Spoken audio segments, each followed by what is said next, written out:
Hello everyone, my name is Allison. I'm the self-proclaimed Priestess of Wonderland. This is Gizmo, and today we are going to be talking about the solar eclipse that's happening on April 20th. What we're going to talk about is what exactly is a solar eclipse? What does that mean? What is happening in the sky? What this might mean for you? And I also have a tarot reading that I have for our collective community to kind of help understand what we might be expecting or experiencing around the eclipse. So follow me down the rabbit hole if you're interested in this content. Please hit like and subscribe so that you are notified when I upload new videos randomly. Come on, let's go. Okay, so what exactly is a solar eclipse? So eclipse simply means that something's being blocked. Okay, so we have the sun over here. We're going to pretend that Gizmo's over here on the earth where we are. So basically, as the earth is rotating around the sun, the moon is rotating around the earth. It's going to get into direct alignment with with the sun. So basically, like we're not going to be able to see the sun. So this is happening at midnight, so we're not really going to see it. How I kind of look at it is having the moon's shadow reflected on the surface of the earth. And so for me, a solar eclipse brings to the surface of the earth our emotions, because the moon represents our emotions. So these are like things that you may have left hidden, buried deep within, and bringing to the surface of the earth. And then we get to we get to decide, what do I want to do with this emotion? How do I integrate this? How do I heal this? How do I let go of this so that I can move forward for my highest good? So now later this month, we are going to have a lunar eclipse, and a lunar eclipse is the opposite. So the moon is going to be over here, the sun is over here, and now it's the moon, Luna, that's going to be eclipsed.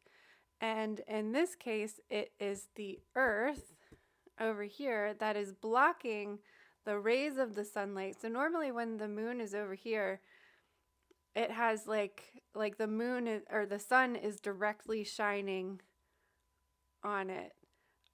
So that's what creates a full moon. That's what has the moon totally illuminated. However, at the time of a lunar eclipse, the earth is in the way. So the rays of the sun are not able to hit the moon. So a lunar eclipse in this case is the earth's shadow reflected on the moon. So a lunar eclipse for me is more about collective energy, how these are like the collective emotions of the earth, the planet, the community, our global community reflected on the moon. So this solar eclipse, in other words, for me, is more about your internal emotions, your individual emotions, and new moon energy in general gives us this dark period, this quiet time to reflect on our emotions. And the solar eclipse gives us this opportunity to reflect on those emotions that we may have forgotten about, we may have purposely buried, we may have totally blocked out completely, or we've worked on them before, but now we need to chisel away another little part of it so that we can continue on this healing journey. All right, so what is the timeline that is happening? It's Thursday at 12:12 a.m. This is when the new moon happens. So just after midnight, this is when the moon is new. And then Also at 12:12 is when the moon enters void of course. So this is when as it's starting to transition from Aries to Taurus.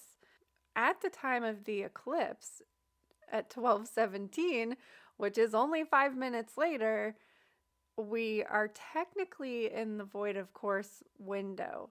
So this is going to have a little bit of, it's going to have more Aries energy than Taurus, but we move into Taurus at 12:30.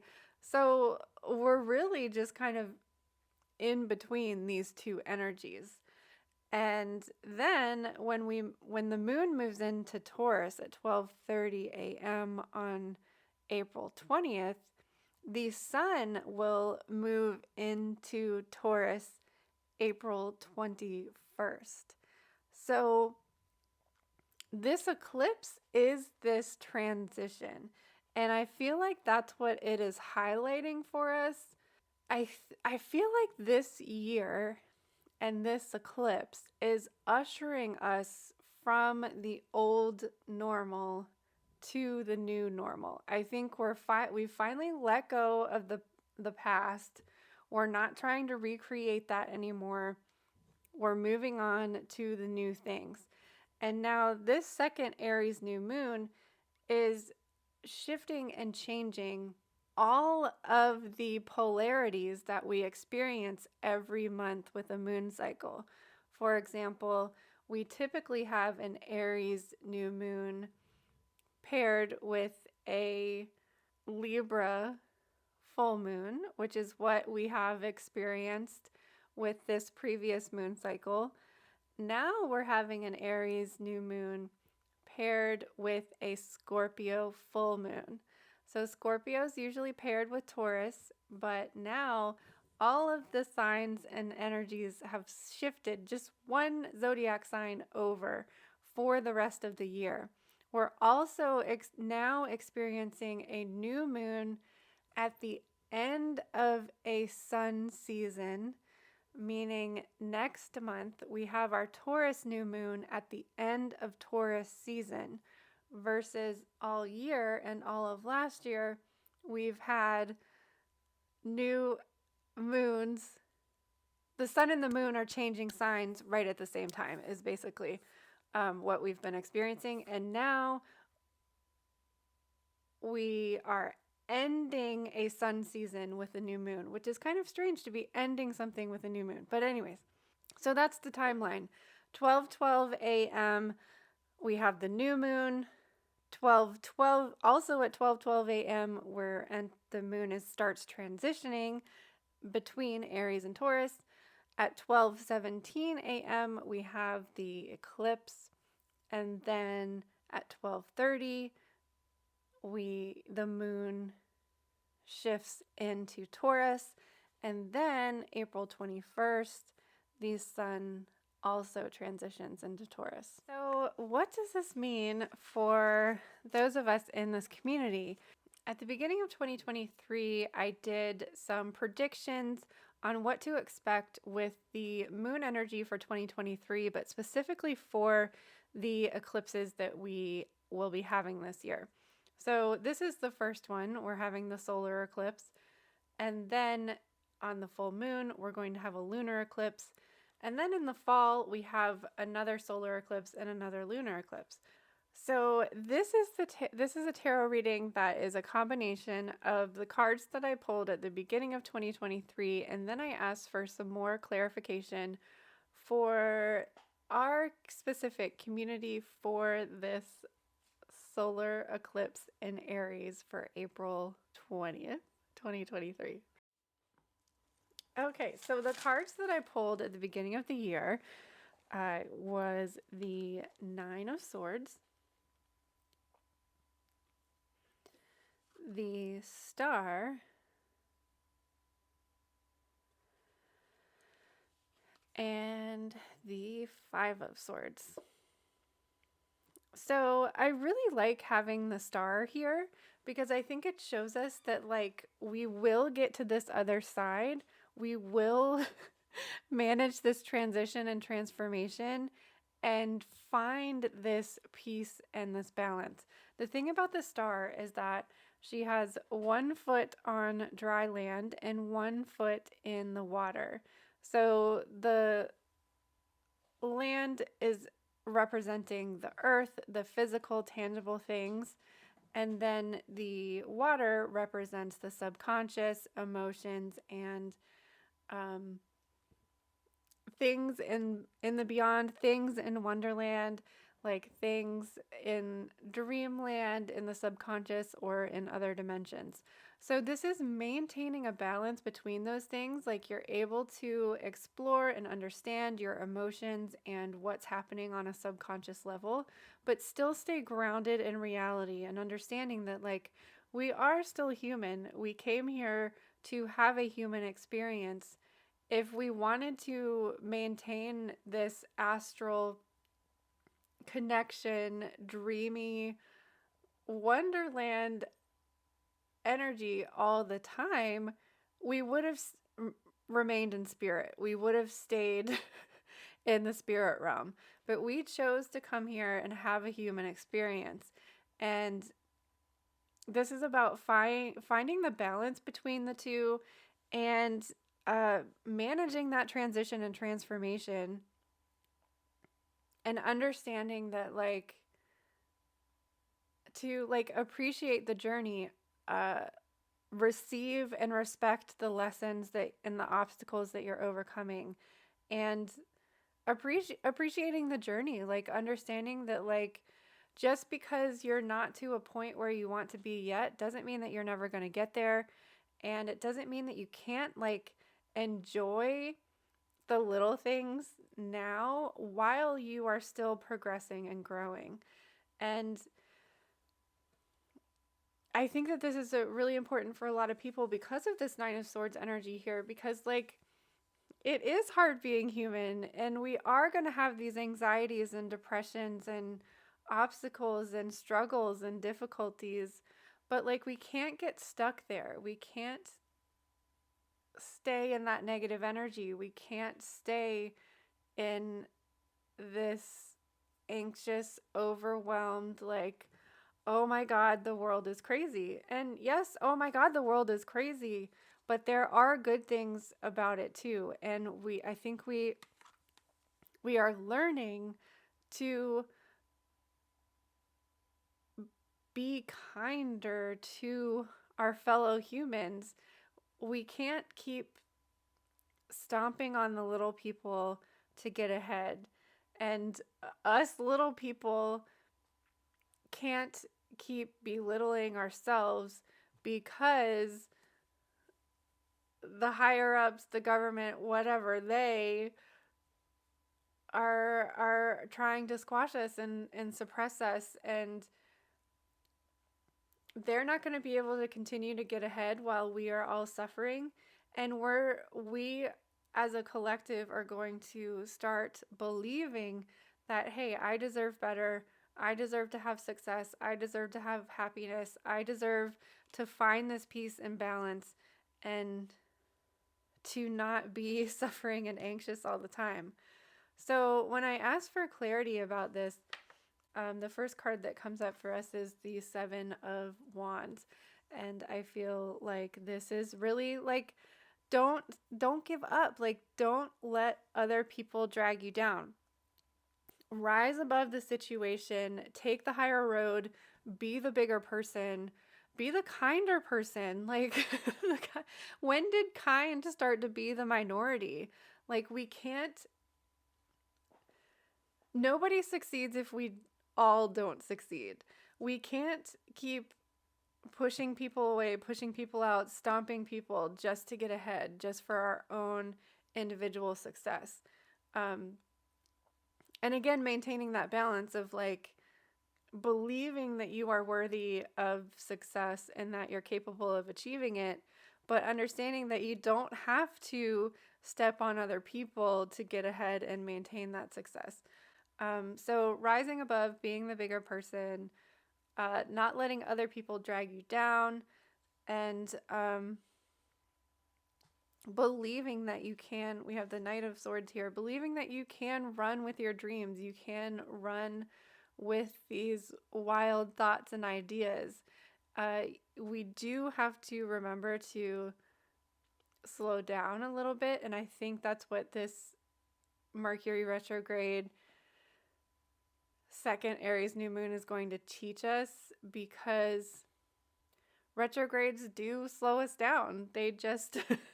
They're like, wait, you need to learn this, overcome this, achieve this, integrate this, reflect on this, and taking one slow and steady step at the time. But I do think that we are being told with this Knight of Swords here that you can run after the things that you feel passionate about, especially like unique ideas. And I think that we are all kind of understanding. We have the Seven of Cups here, and this just makes me think like we have so many opportunities available to us, but not all of those opportunities are going to be beneficial and for our highest good. So I think this eclipse is going to give us this opportunity to make a choice between, do I want to stay in my comfort zone and not grow, change, and transform just because it's easier and just because it's right there and it's available to us? I really feel like with this Seven of Cups here that we are going to be like, I don't know, like this is a stupid example, or a silly example, but like if you had the option to eat a bag of Doritos or a salad and both of those things were right in front of you, like, are you going to pick the bag of Doritos because it's it's good and chemically and hit some dopamine, or do you want to eat the salad that's going to give you nutrients and energy, and maybe not that dopamine hit and that instant gratification, but in the long run, it's going to sustain you? So I don't know. I was just really getting the message that we are literally going to be like, options and opportunities are going to be right in front of you, and you can choose the easy one, the one that's instant gratification, probably not going to be serve the collective's highest good, but it's right there and it's quick and it's easy and it's instant, and you're just like presented with the easy thing at the same time as you're presented with the thing that might take a little bit more time, that might be more slower progress, but it's going to maintain, refuel, and serve the highest good of the collective and your own personal individual highest good. And I feel like we're going to be presented with like both of these opportunities, or all of 7 of these opportunities, like side by side, like in your face, and you're just like, but the bag of Doritos, it's right there. It's so easy and I can just eat it really quick and then I can get on with my work. Or do you want to sit there and eat a salad and chew it all the way and digest all of that nutrients and have that be like a slower progress, and not, you won't see the results right away, but they're both right there. They're both going to be easy to grab is what I'm feeling like. So you can choose, but I think that if we choose the one for the highest good, it's going to get us closer to the Star card.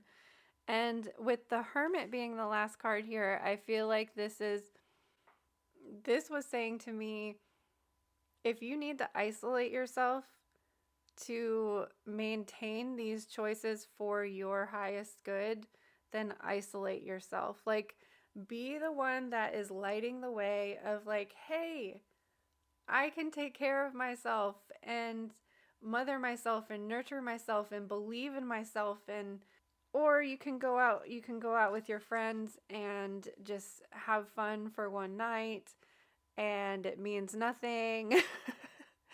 And it's mindless and it's numbing and it's escapism.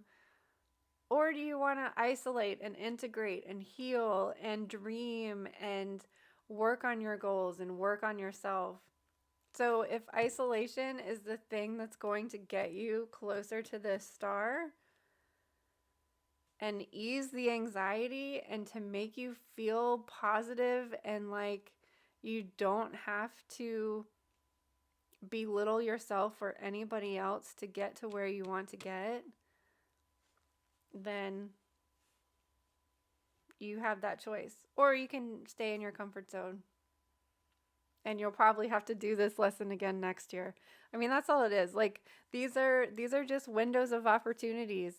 And I know mainstream astrology hypes it up like, oh, this is the only time you're ever going to be able to manifest something is on this eclipse and on this new moon. And like, this is your only time to manifest your dreams.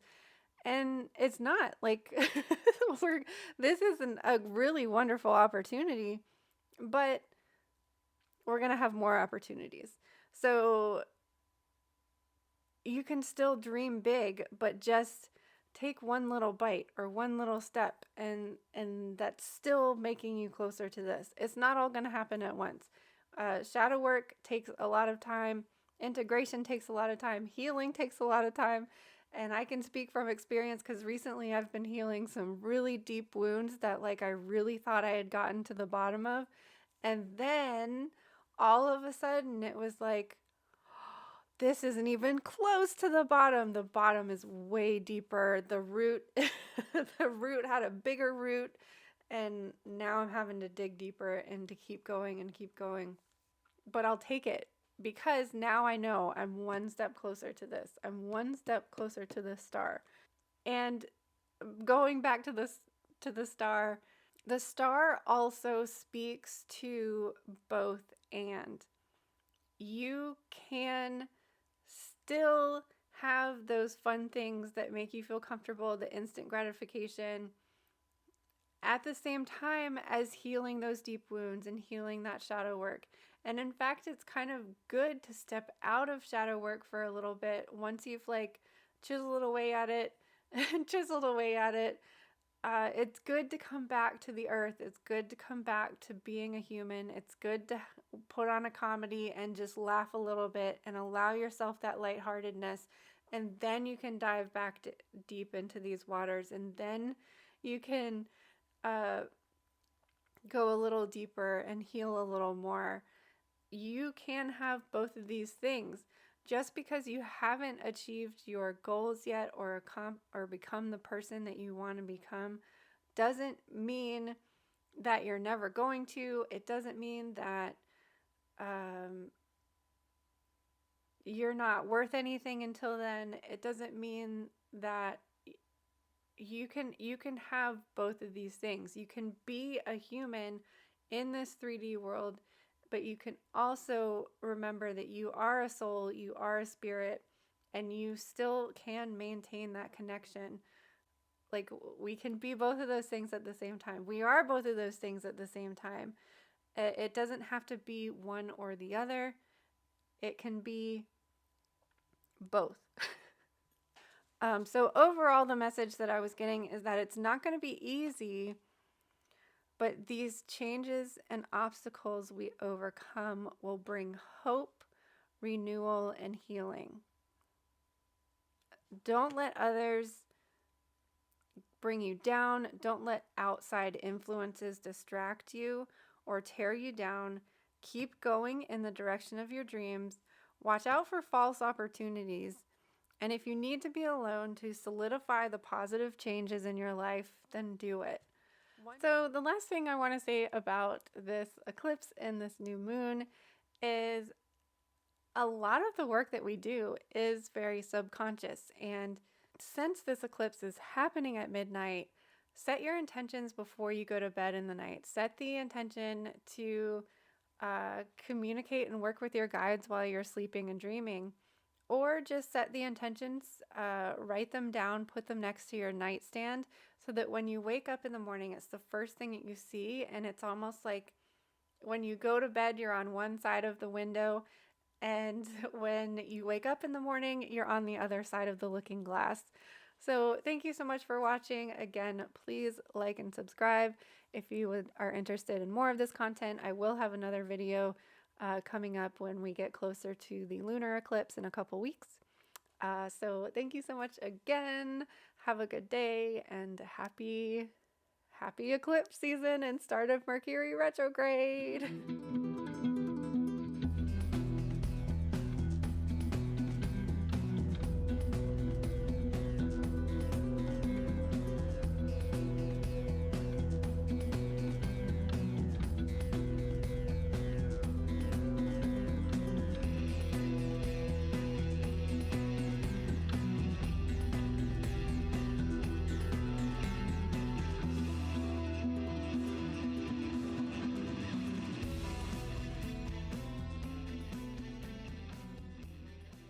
Happy eclipse season and start of Mercury retrograde!